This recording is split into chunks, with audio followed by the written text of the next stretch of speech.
Alhamdulillah rabbil alamin. Sallallahu wasallam wa baraka ala nabiyyina Muhammadin wa ala alihi wa ashabihi ajma'in. Amma ba'd.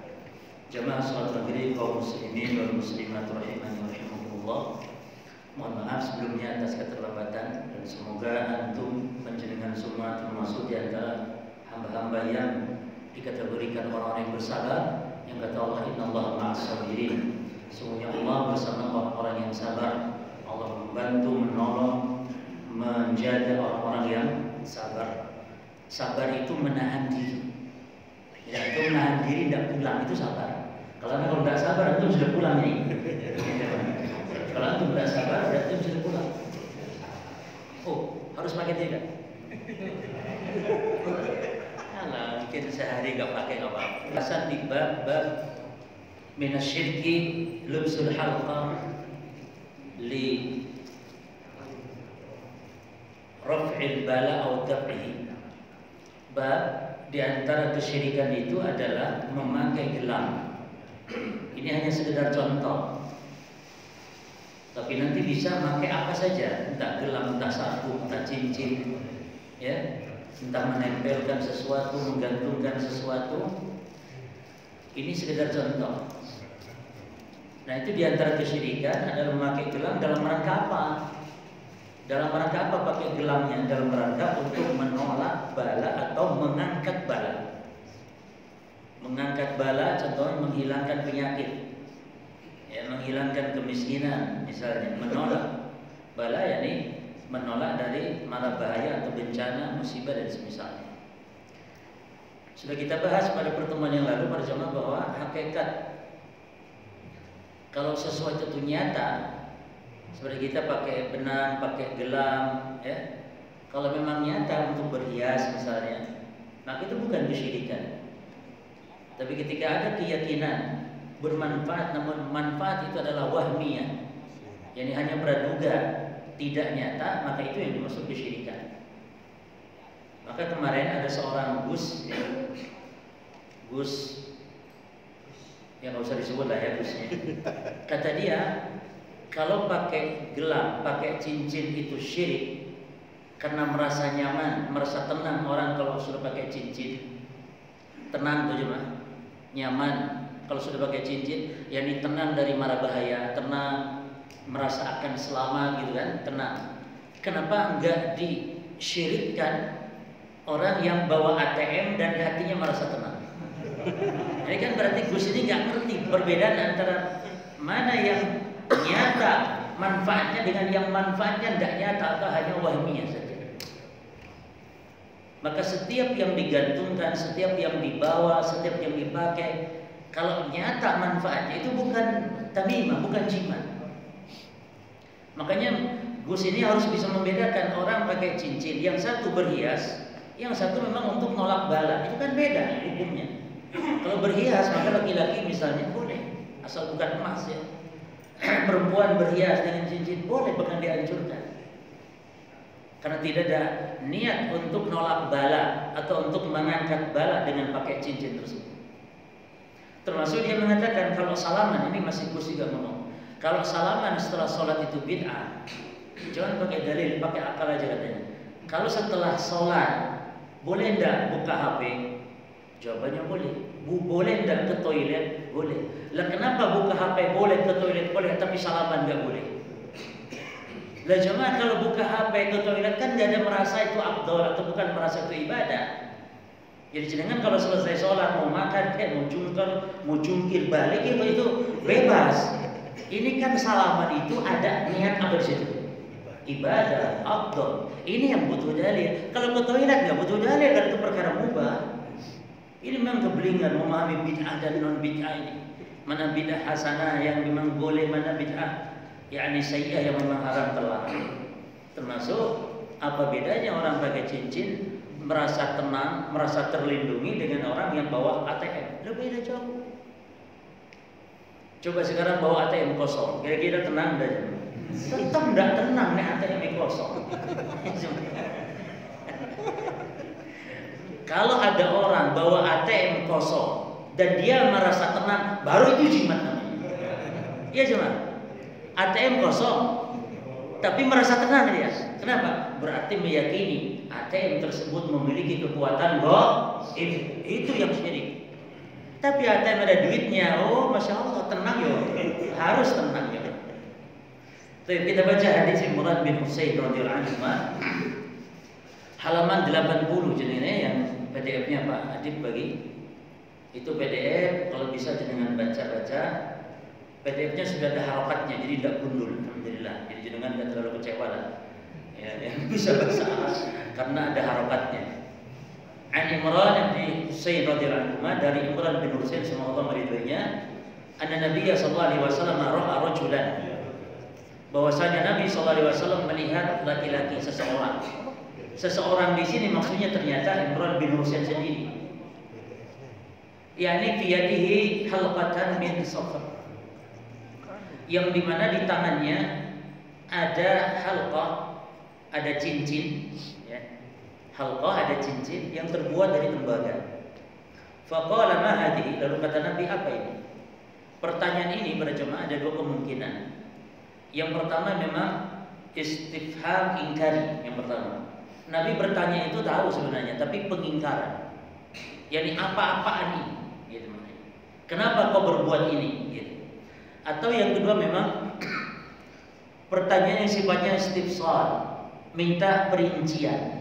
Ini betul-betul tidak tahu apa maksud kamu menggunakan cincin ini. Faqala lalu Imran bin Husain mengatakan minal wahina, sebagai cincin Rasul karena kelemahan, karena lumpuh, karena penyakit. Ya, wahina itu penyakit yang lumpuh di bagian tangan atau lengan. Jadi dia pakai cincin untuk mengangkat bala supaya sembuh, atau untuk menolak bala. Faqala, maka Nabi bersabda inzi'a, cabut dia dan buang. Itu makna inzi'a, cabut buang. Fa innaha la taziduka ila wahnan, karena cincin ini tidak menambahmu kecuali malah semakin lemah, semakin ketergantungan. Karena Allah telah, memang dalam hadis yang lain disebutkan, nanti akan ada di bab ini, orang yang menggunakan cincin, menggunakan jimat atau yang lainnya, ya, dalam rangka untuk ketenangan dan semisalnya, justru Allah berikan ketidaktenangan sebenarnya. Kata Nabi SAW, man ta'alaqa tamimatan fala atammallahu lahu, siapa yang menggunakan jimat maka Allah tidak akan memberikan ketenangan. Memang gelisah, ya, khususnya ketika cincinnya ketinggalan atau yang semisalnya, gelisah, tidak akan ada ketenangan, akan dibuat ketergantungan kepada jimat tersebut. Maka kata Nabi, la taziduka ila wahnan, sesuai dengan makna yang tadi, tidak menambahmu kecuali kelemahan, bukan malah kuat, malah semakin lemah, semakin terpuruk orang yang bergantung dengan jimat. Fa innaka, kalau Nabi bersabda, fa innaka law mitta wa hiya alaik, karena sesungguhnya kalau engkau meninggal dunia belum taubat, masih pakai cincin tersebut, maaflah tak abadan, engkau tidak akan bahagia selamanya. Kenapa tidak bahagia selamanya? Berarti syirik besar yang namanya. Al-jawab, menggunakan cincin sebagai jimat asalnya memang syirik kecil. Kalau cincin hanya sekedar sebab, Allah yang mendatangkan manfaat, Allah yang menolak bala, Allah yang mengangkat bala, cincin hanya sebab. Nah, ini namanya syirik kecil. Tapi bisa berubah menjadi syirik besar kalau cincin diyakini yang menolak balanya, cincin itu sendiri, jimat itu sendiri. Maka yang dimaksud oleh hadis maaflah tak abadan, ada dua makna. Kalau makna tidak akan bahagia selamanya, berarti syiriknya besar, yang meyakini cincin sebagai penolak bala. Tapi diartikan yang kedua, maaflah tak abadan, tidak akan bahagia selamanya. Maksud abadan, yakni maksudnya lama. Lama maksudnya jemaah, yakni di nerakanya itu lama. Jadi kekal itu maknanya bisa lama kalau dia mungkin syirik kecil, lama kalau dia mungkin dosa-dosa tertentu, seperti yang mati bunuh diri, itu di nerakanya kekal. Pembunuh mukmin, pembunuh muslim yang membunuh orang Islam, itu di nerakanya kekal, kata Allah. Wa man yaqtul mu'minan muta'ammidan fajaza'uhu jahannam khalidan fiha. Siapa yang membunuh mukmin, ya, membunuh mukmin, yang membunuh orang Islam dengan sengaja, balasannya jahannam dan khalidan fiha, kekal. Apa maksud kekal di sini jemaah? Kekal mana? Yani lama, tulul muksi. Yani mutlaqul khulud, la al-khulud al-mutlaq. Jadi maksudnya kekal di sini lama, bukan kekal yang abadi, yang total, bukan. Termasuk mana di sini. Baik. Jadi rajulan, siapa rajulan di sini? Al-murad bihi Imran bin Husain rawi nafsuhu. Yang maksudnya ini Imran bin Husain rawi hadis itu sendiri. Lalu halqatan min sufrin atau min sufrin, itu halqah hiya ma ahata bi syai'. Disebut halqah itu adalah yang melingkari sesuatu. Maka bisa cincin, bisa gelang, ya. Halqah, tapi diartikan di sini biasanya ke cincin. Minal wahina, apa wahina? Wahina itu irqun ya'khudhu fil mankab. Yani irq, penyakit yang menyerang bagian dari urat, ya, yang ada di bahu. Oh, filial atau di tangan, kuliah semuanya. Yani dari tangan saja atau tangan sampai bahu. Oh, ghaliban fi rijali dunan nisa. Dan penyakit ini biasanya di laki-laki, kebanyakannya bukan di perempuan. Artinya lemah, lumpuh di bagian tangan. Inziha al-irmiha biquwah. Inziha yani maksudnya buang, lepas dengan kuat. La taziduka ila wa'nan, la taziduka ila dha'fan. Tidak menambahmu kecuali malah lemah. Ma aflahta yani ma fuzta wa dhafirta, yani engkau tidak akan beruntung, tidak akan bahagia, yang mendapatkan sa'adah fil akhirah, keberuntungan di akhirat. Maksudnya tidak akan bahagia ini nanti di akhirat. Baik, mana hadis ini secara global kita bacakan. Imran bin Husain fi hadzal hadis yukhbiruna, yani Imran bin Husain mengkabarkan dalam hadis ini kepada kita, anna Nabi sallallahu alaihi wasallam ra'a fi yadi rajul, Nabi melihat di tangan seseorang halqah min sufr, yakni ada cincin yang terbuat dari tembaga atau gelang yang terbuat dari tembaga. Fasalahu, dari tembaga hanya sekedar saja, jadi tidak harus dari tembaga, atau bahkan hanya benang, ya, atau mungkin hanya sekedar batu aki atau yang semisal, atau sekedar sesuatu yang ditempelkan, yang digantungkan, itu sama hukumnya, dihukumi sama. Kalau diyakini bisa menjadi sebab mendatangkan manfaat, menolak bala, mengangkat bala, maka ini maksud dengan tamim, hukumnya asalnya syirik kecil. Lalu fasalahu an hadafihi min lusbi hadhihi al-halqah. Maka Nabi bertanya an hadafihi min lubsi hadhihi al-halqah. Nabi tanya tujuan memakai dari cincin ini. Fa akhbaru annahu yuridu biha. Lalu Nabi dikabarkan bahwa maksud dia pakai itu adalah untuk apa? Daf'a maradil wahina, menolak sakit wahina, sakit lumpuh di tangan. Maka fa'amarahu Nabi SAW, maka Nabi memerintahkan bi khali'iha, untuk melepasnya. Wa akhbarahu annaha la tazidu ila dha'fan wa maradan. Dan dikabarkan bahwa cincin ini tidak menambahnya kecuali malah semakin lemah, semakin sakit, semakin parah. Belum nanti dosanya kalau mati, kalau syiriknya besar. Na'udzubillah min dzalik. Ya. Atau walaupun syirik kecil para ikhwan jamaah, berat syirik kecil itu. Syirik kecil itu dosa yang kalau diazab di akhirat, ada ulama yang berpendapat syirik kecil itu sama tidak diampuni oleh Allah. Tapi bedanya, kalau syirik kecil walaupun tidak diampuni, tetap tidak kekal di neraka, tapi tidak diampuni. Ini bahayanya. Jadi syirik kecil itu ada pendapat ulama, ya, dan itu sangat kuat khilaf ulama dalam masalah ini. Apakah syirik kecil itu sama dengan syirik besar terkait tidak diampuninya? Maka ada ulama yang berpendapat, nah, sama-sama tidak diampuni. Terus bedanya di mana? Syirik akbar itu kekal, syirik kecil tidak kekal. Jadi kalau tidak diampuni harus diadab. Ya. Dan kalau diadab berarti berat adab. Terus wa annahu law mata wa hiya musirrun ala lubsiha, dan dia kalau meninggal dunia, ini berarti menunjukkan kenapa harus dikaitkan dengan meninggal dunia. Jemaah. Karena manusia itu amalnya dinilai ketika mati. Ya, jadi manusia dinilai amalan itu bukan sekarang-sekarang, nanti ketika kita menjelang meninggal. Maka selalu mohon kepada Allah as-sabat indal maut.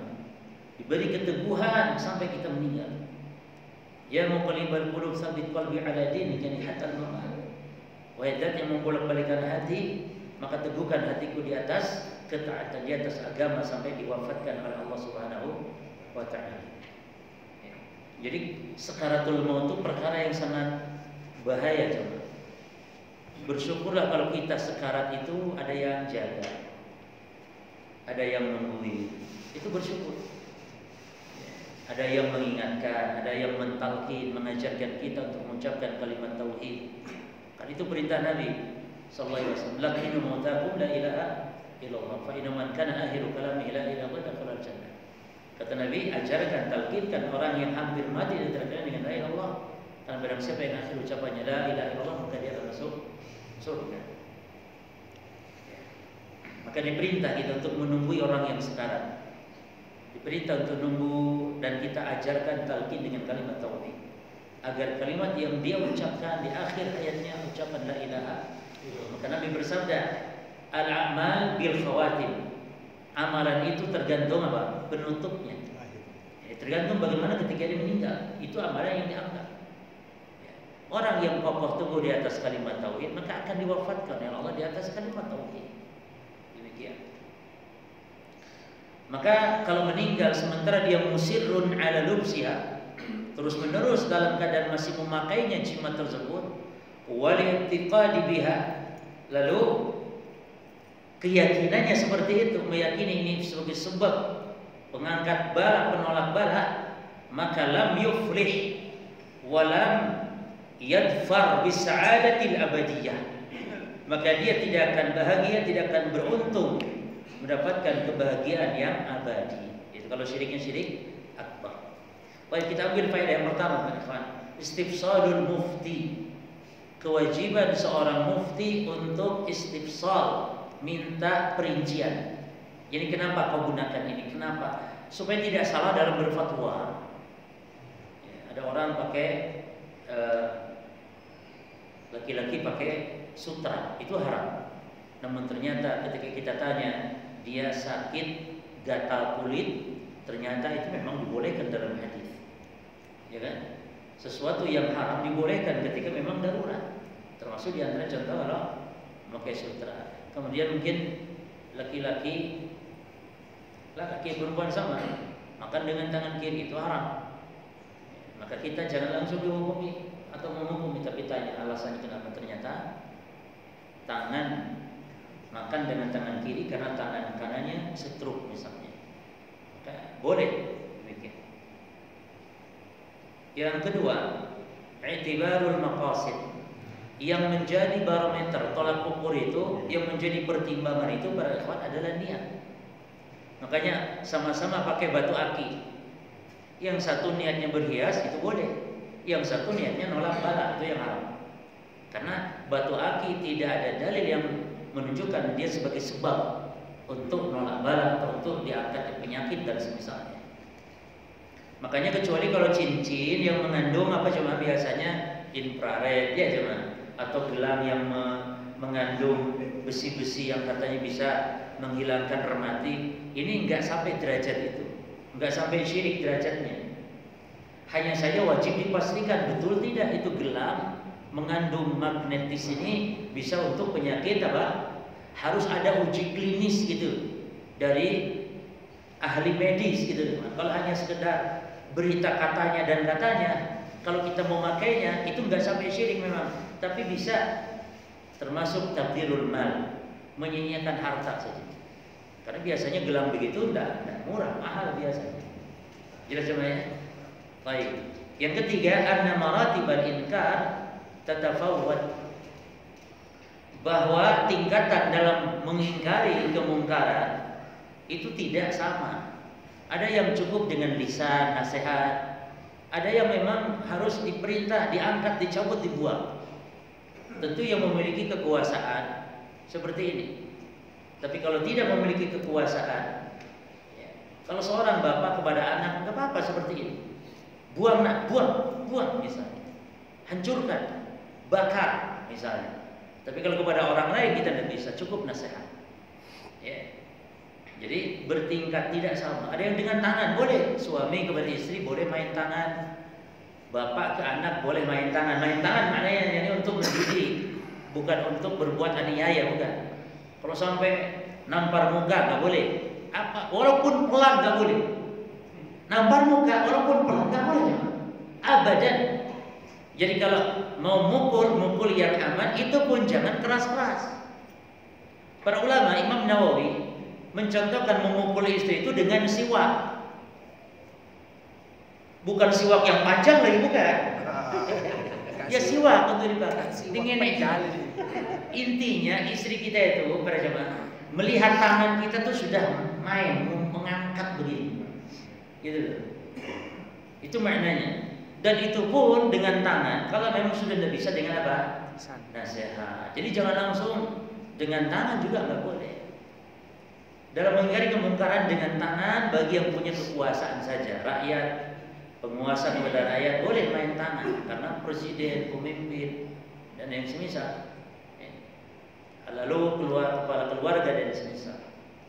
Maka faidah nafa'al kalam, kalau dengan kalam, dengan ucapan sudah bermanfaat, maka harumat taqlidu fihi, maka haram hindari dengan kata-kata yang keras. Tidak boleh. Maka hukum asal menasehati, mengingkari kemungkaran, hukum asalnya adalah al-lin wa rifqah. Hukum asal. Jadi lemah lembut, hukum asal. Tapi tidak harus lemah lembut terus. Ada kalanya tegas, keras, ada kalanya juga membentak, bahkan ada kalanya memukul dengan kekuatan. Tapi hukum asalnya Pak, para jemaah, hukum asalnya kita harus tahu hukum asal. Hukum asalnya apa? Lemah lembut. Nasihati dengan baik supaya diterima. Ya. Berikutnya yang keempat, bayanu jahlil musyrikin qabla Islam. Menunjukkan kejahilan orang-orang musyrik sebelum Islam. Jadi itu praktek-praktek jahiliyah, itu suka gantung jimat, dan itu diikuti oleh kaum muslimin sekarang. Antum lihat berjamaah, antum lihat banyak restoran-restoran, rumah-rumah makan yang masih terang-terangan loh gantungan jimat. Kalaupun tidak tanah kuburan atau kain kafan atau mungkin rambut atau serabut apa, berupa gambar seperti hiasan, kaligrafi Arab. Ada tulisan Kitmir, lalu ada Abu Bakar, Umar, Utsman, Ali, lalu ada lafaz jalalah Allah, ada ayat di situ, ayat Al-Qur'an dicampur adukan yang hak dan yang batil. Lalu seolah-olah itu hiasan. Ada juga orang gantungan jimat berupa gambar, foto kiai, foto wali. Ya, itu bukan sekedar menempelkan karena cinta idola, bukan, cuma ada keyakinan untuk nolak bala, untuk sebab datangkan berkah. Sebab datang berkah, cuma. Kalau toko supaya penglaris banyak, kalau nempel foto kiai. Di antara contoh kita dapat kabar dari saudara kita di Padang ya, ya kan ya. Itu ada foto toko selalu ditempel, itu ternyata memang ada keyakinan itu. Ya, warung Padang yang ada gambar foto pakai peci. Bukan foto yang punya rumah makan, bukan. Itu foto apanya? Ini Buya ya, Buya itu yang semisal. Termasuk di Jawa Timur sini. Bahkan kami di Pasuruan, lihat rumah-rumah di Pasuruan, saudara-saudara kita di Pasuruan, mesti ada kiai tersebut. Yang kelima, tahrimu at-tadawi bil haram. Haramnya menggunakan cara-cara haram dalam tadawi, dalam pengobatan. Ini kan tadi pengobatan yang haram dengan jimat. Walaupun selain jimat, pengobatan dengan air kencing, sekarang dijual belikan loh Pak, apa namanya yang dijual belikan sekarang? Itu saya pernah tanya kepada Syekh waktu daurah di Batu Malang, kepada Syekh, bagaimana kalau membaca ruqyah ya di air seperti ini lalu dikirim, boleh tidak? Ajab, dikirim boleh, tapi jangan dijual. Berarti Pak. Jadi dan nanti dijual biasa harganya di segini nih jemaah, kalau sudah dibaca lagi sudah diludahin sama Habib gitu, cuma lebih tinggi lagi harganya. Kalau dijual belikan, kalau cuma untuk ini dikirim boleh, itu jemaah. Karena akan menimbulkan mudarat ya, jual-jual rupiah seperti ini. Kita merupiah, lalu kita diberi upah nggak apa-apa. Kita merupiah, lalu diberi upah nggak apa-apa. Tapi kita jualan benda-benda rupiah, jualan apa itu kemarin itu yang lagi viral? Hah? Iya. Uya kroso. Pasir tarim ada ya dijual. Nah, lagi pula kan keberkahan sesuatu itu butuh dalil semua. Baik, jadi tidak boleh mengatakan ini air berkah, ini sesuatu berkah, pasir tarim dan semisal. Jadi apapun bentuk pengobatan yang haram, bukan hanya masalah jimat saja, termasuk air kencing barangkali. Kan ada pengobatan jadikan air kencing atau minum air kencing sendiri. Ada daya berobat karena air kencing haram dikonsumsi. Ya. Kecuali air kencing unta baru boleh. Air kencing unta cuma bukan susu unta, kalau susu masya Allah air kencingnya itu boleh. Kalau saya sih belum pernah, jangankan air kencing, susu unta saya pernah keluar lagi semuanya. Ya, minum air susu unta loh, cuma yang langsung diperas langsung di tempatnya, minum keluar lagi. Ya karena nggak biasa. Azan dulu, fadhal azannya.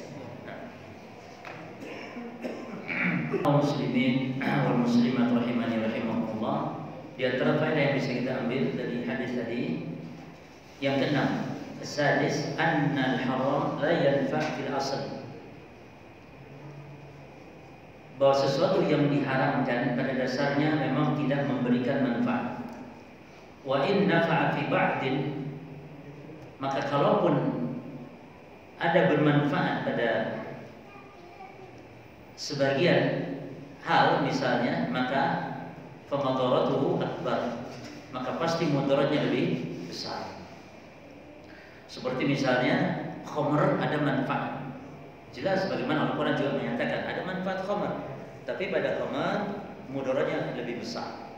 Termasuk dengan hal-hal seperti ini, perkara-perkara seperti berobat dengan yang haram. Misalnya ada manfaat, namun nanti mudaratnya pasti jauh lebih besar, efek sampingnya dan semisalnya. Berobat dengan sesuatu yang haram. Yang ketujuh, la yu'daru syakhsu bi jahlihi ma imkani ta'allum. La yu'daru asy-syakhsu, seseorang tidak diberi udzur bijali karena kejahilannya, ma imkani ta'allum, apabila ada kemungkinan kesempatan untuk belajar. Maka para ikhwan, yang dimaksud kejahilan dijadikan sebagai alasan berbuat kesalahan itu kalau memang kejahilan yang dia tidak bisa dihilangkan, kesempatan belajarnya nggak ada, hidup mungkin jauh dari banyaknya manusia, tapi hidup di tengah-tengah kaum muslimin, masjid ada, taklim ada, kajian ada. Maka kalau alasan kejahilan tidak dibenarkan orang seperti itu. Cuman sekarang kenapa orang misalnya berbuat kesyirikan, kekufuran, tapi kok diberi udzur? Itu bukan karena kejahilan udzurnya, tapi karena adanya syubhat. Seperti kaum Asy'ariyah mengingkari sifat-sifat Allah, itu nggak dikafirkan oleh para ulama karena adanya syubhat. Termasuk mungkin saudara kita bahkan derajat atau kelasnya kiai, ya, tidak dikafirkan ketika misalnya melakukan hal kesyirikan karena sebab adanya syubhat, adanya syubhat, adanya kesalahpahaman terhadap dalil dan semisal. Adapun kalau karena kejahilan nggak diberi udzur orang macam seperti itu.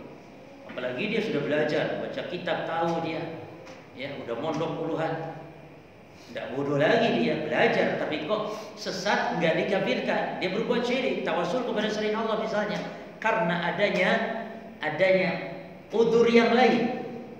Karena udzur itu bukan hanya jahil saja, jemaah. Udzur itu ya gila ya udzur untuk dikafirkan, gila ya udzur, belum balik ya udzur, ketidaksengajaan juga udzur, adanya kerancuan juga udzur. Jadi udzur bukan hanya jahil, tapi orang-orang takfiri, orang-orang yang mudah mengkafirkan, orang ketika berbuat kekufuran, ya, karena dia jahil. Orang tuanya sendiri, orang tua sudah sepuh, dia dikafirkan oleh orang-orang takfiri, oleh orang-orang khawarij, dikafirkan. Bapaknya sendiri dikafirkan, padahal bapaknya itu sudah sepuh, bodoh, jahil, tidak ngerti belajar agama juga, ya, karena dulu nggak pernah belajar misalnya. Ya harusnya sekarang dinasihati, bukan dikafirkan. Pak, ini jenengan perbuatannya ini syirik, syirik itu begini begitu, dijelaskan pelan-pelan dengan lemah lembut sebagai seorang anak kepada ayah, bukan malah dikafirkan. Bapak ini kafir, Pak, ente kafir, bapaknya kafir. Kita dialog dengan mereka.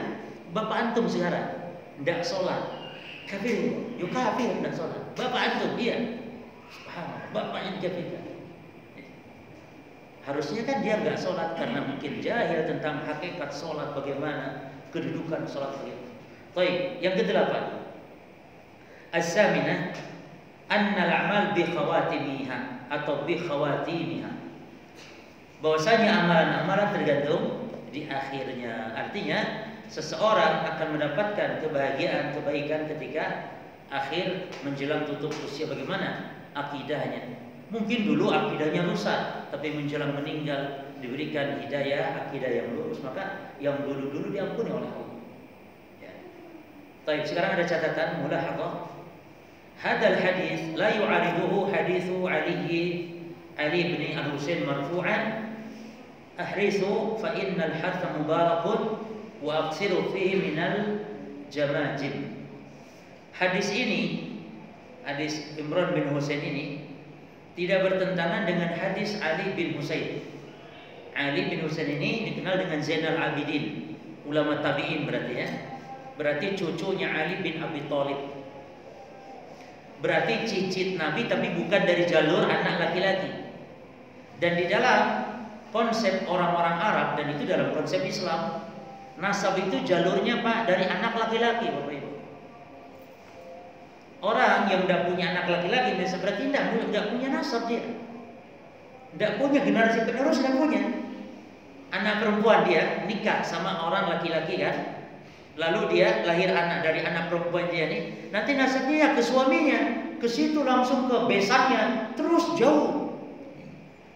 Lah sekarang Rasulullah SAW tidak ada anak laki-laki beliau yang menikah, tidak ada, meninggal usia kecil semuanya. Ada yang punya anak ya anak perempuan, Fatimah diantaranya. Seperti ini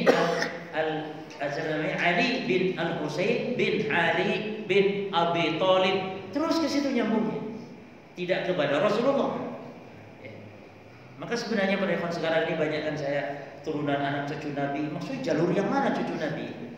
Kan harusnya jalur anak laki-laki. Nabi kan tidak punya anak laki-laki yang hidup sampai dewasa.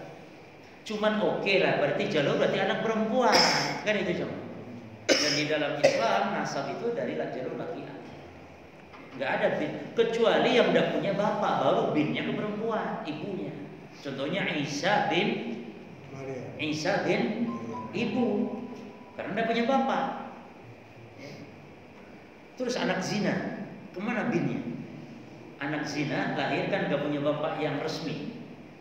Nah, ini khilaf yang panjang, khilaf yang sangat panjang termasuk anak zina ini. Kalau masalah termasuk wali juga sebenarnya. Jadi masalah hak wali, hak nafkah dan semisal. Wallahu ta'ala alam.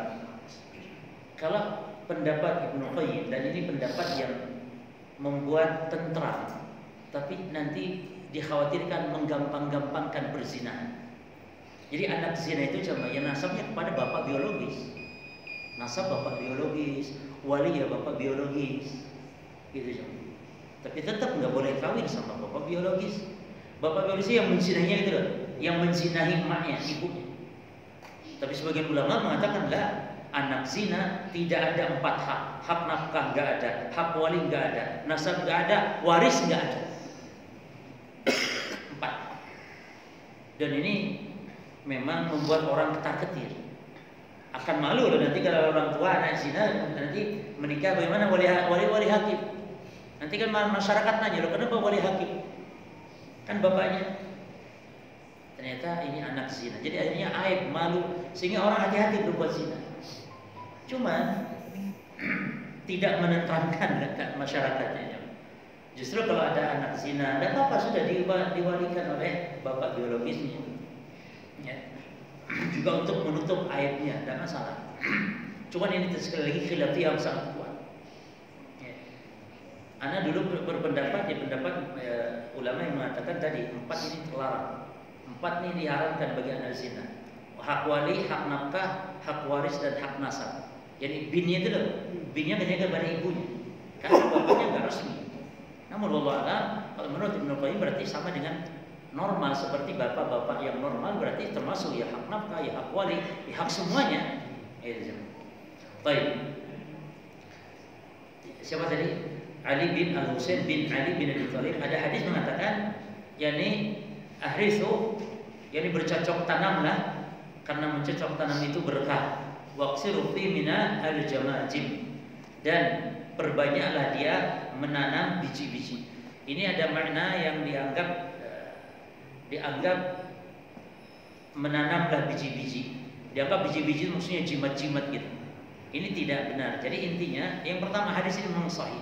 Hadis ini tidak sahih sebenarnya.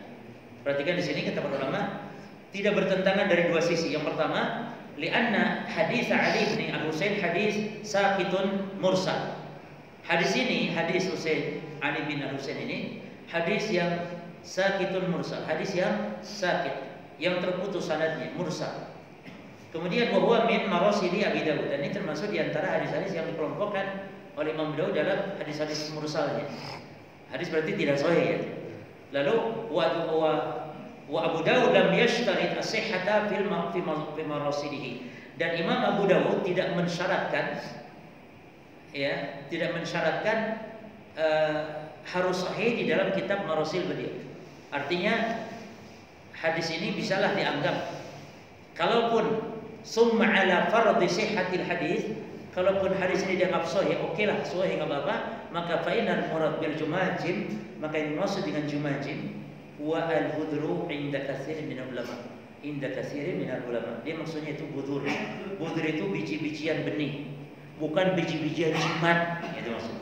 Jadi hadisnya seolah-olah berbanyaklah menanam jimat-jimat, bukan, tapi biji-bijian. Terus yang kedua, al-istifham fi qaulihi ma hada. Pertanyaan Nabi pada lafaz ma hada, apa ini? Ini catatan yang kedua. Yahtamilu an yurada bi al-inkar. Ya. Pertanyaan ini bisa kemungkinan yakni pengingkaran. Maknanya apa-apaan kamu ini? Pakai beginian.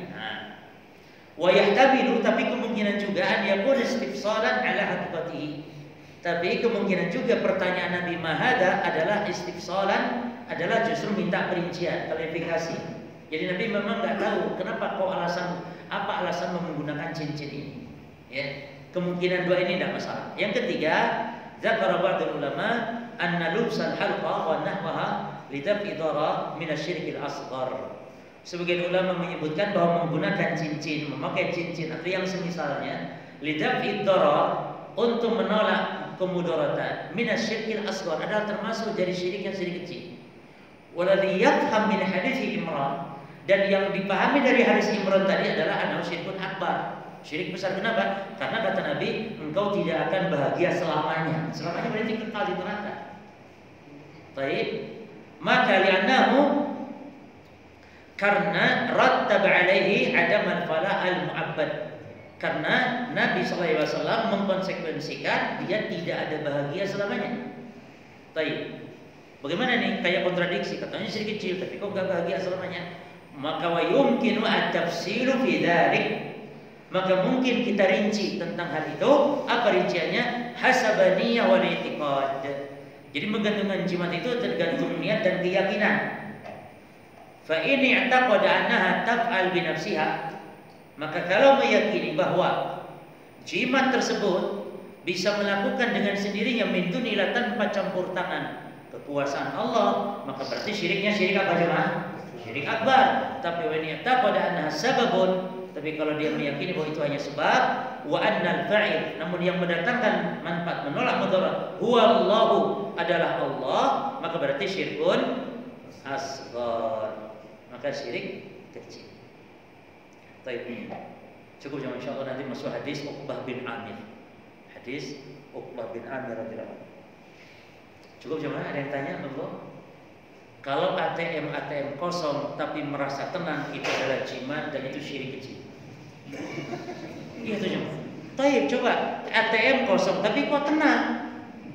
Berarti gak boleh nyebut gaya. Berarti ATM itu diyakini memang sudah dijampe-jampe oleh isi dewi. Ya kan? Ya kan jemaah? Begitu cara kita bisa membedakan mana yang syirik, mana yang tidak syirik.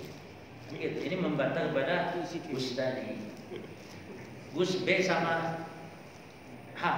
Itu antum cari nanti di videonya ada ya. Ya Gus Bah, mana lo? Wallahu ta'ala naktabi bihadzal qadar. Subhanakallahumma wa bihamdika asyhadu an la ilaha illa anta astaghfiruka wa atubu ilaik. Assalamualaikum warahmatullahi wabarakatuh.